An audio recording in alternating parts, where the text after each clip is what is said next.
So a couple of weeks ago, I was scrolling through social media and I saw a pretty catastrophizing post about something's happening in the world, and if we don't do something, the world is going to end. And when I read that, I immediately was scared. And I was like, oh my gosh, and I started reading through it, and I even sent it to a friend to ask, what they thought. And as I thought about it, I started wondering, why did I react that way? Why did I get so scared? What was I so fearful of? And then I started to reflect on, it was because of my built-in physiological, neurological systems. And what happens in the face of a threat, any threat, is that our sympathetic nervous system is activated. And simply put, that's the accelerator. Causes our heart to beat faster. We have cortisol and adrenaline now pumping through our veins.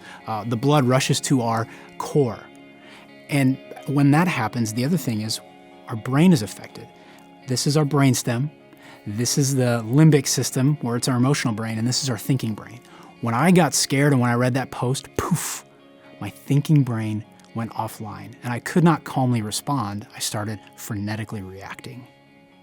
I don't know if that's your experience. My guess is it is, because we're getting these posts all the time. There's something like 10,000 media messages we receive a day, and journalism is a for-profit institution. And guess what? What gets more clicks? People believing that their survival is at stake because they have to act. So, with all that said, what do we do? Well, in that moment, I didn't do it perfectly, but I'm trying.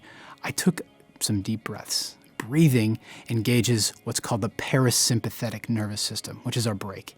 And it slows the adrenaline and the cortisol. Breathing, that diaphragm expands and it touches those adrenal glands, and that calm flow calms things down. The next thing I do is I tried to reflect, to say, okay, what is it? Let me take a step back. What are these posts doing and capitalizing on that allows me to just go offline? And by reflecting, that helps me come back online.